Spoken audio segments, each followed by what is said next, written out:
Calvinism వాక్యానుసారమా? హితబోధ నిర్వహించే ఈ ఒక్కరోజు బైబిల్ సదస్సుకు స్వాగతం, సుస్వాగతం. కాల్వినిజం ఒక దుర్బోధ, అదొక కల్ట్. దాని విషయంలో జాగ్రత్త పడాలని ఇప్పటికే పేరెన్నిక గల చాలామంది బోధకులు తెలుగు రాష్ట్రంలో ఉన్న అనేక మంది క్రైస్తవుల్ని తప్పుదోవ పట్టించారు. అలాంటి ప్రకటనలు ఒకసారి చూడండి. కాల్వినిజం అనేటటువంటి ఒక భావజాలం ఏదైతే ఉందో దాన్ని నేను తీవ్రంగా వ్యతిరేకిస్తాను. తీవ్రంగా బైబిల్కు అది వ్యతిరేకం అని నమ్ముతాను. అది బైబిల్ దేవుడిని ఒక క్రూరమైన దేవుడిగా చూపిస్తుంది అని నేను నమ్ముతాను. కాల్వినిజం అన్నది బిబ్లికల్ డాక్టరీన్ కాదు. బైబిల్లో ఉన్నటువంటి వచనాలని వాటి సందర్భాల్లో నుంచి బయటకు లాగి బైబిల్లో ఉన్న లేఖనాలని తమ సొంత జ్ఞానంతో అపార్థం చేసుకున్నటువంటి జాన్ కాల్విన్ అనే ఒక వ్యక్తి మెదడులోంచి పుట్టుకొచ్చినటువంటి సిద్ధాంతమే Calvinism. 5-point Calvinism is a foolishness of Western seminaries. Bibu పైకి మంచి బోధకునిగా కనిపిస్తూ కాల్వినిజం అనే దుర్బోధని సపోర్ట్ చేస్తాను. కాల్వినిజం అనేది యేసు ప్రభు యొక్క ఆలోచన విధానం, పౌలు యొక్క ఆలోచన విధానానికి భిన్నమైనది, అది వేరుగా ఉంది. గాడ్స్ ఇమేజ్ని ఒక క్రూరమైన డిక్టేటర్ లాగా చూపించే ప్రయత్నాలు బయట జరిగినాయి. That's the problem with Calvinism. అనేకులకు అనే పదం కూడా ఒక డాక్ట్రినల్ కాన్ఫ్లిక్ట్ ని లేవనెత్తింది.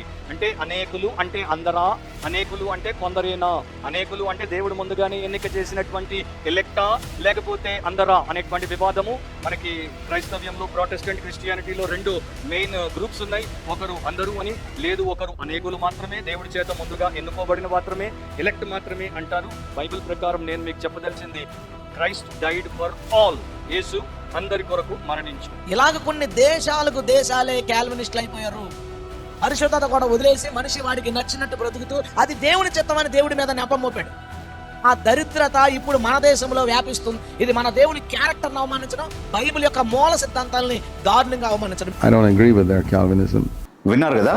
అయితే మన సంఘ చరిత్రలో బలంగా వాడబడినటువంటి దైవజనులు వారి ప్రాణాలని కూడా ఖాతరు చేయకుండా అనేక ప్రాంతాలకు వెళ్ళి మిషనరీలుగా పనిచేసినటువంటి వారు కాల్వినిజం అనేటటువంటి ఈ బోధ గురించి ఏం మాట్లాడారో మళ్ళీ ఒకసారి వినండి. చార్ల్స్ స్పర్జన్ కాల్వినిజం అంటే సువార్త తప్ప మరేమీ కాదు. విలియం క్యారీ నిత్య జీవానికి నిర్ణయింపబడిన వారు మాత్రమే విశ్వసిస్తారని, రక్షింపబడే వారిని ప్రభువు మాత్రమే సంఘంలో చేర్చగలడని మాకు నిశ్చయముగా తెలుసు.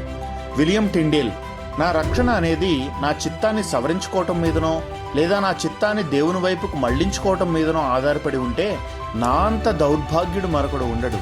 అదోనీరామ్ జడ్సన్ ఈ దేశంలో దేవునికి బహుజనం ఉన్నదని, తన సమయంలో ఆయన వారిని వెలుపలకు తీసుకువస్తారని నేను దృఢంగా నమ్ముతున్నాను. ప్రభువు తన వారిని ఎరుగును.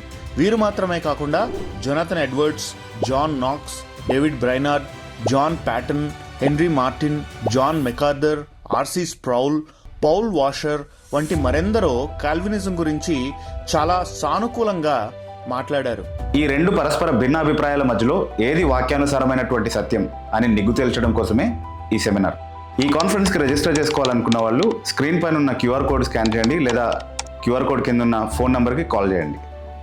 మిస్ అవ్వకండి, తప్పకుండా రండి, మనం అక్కడ కలుసుకుందాం.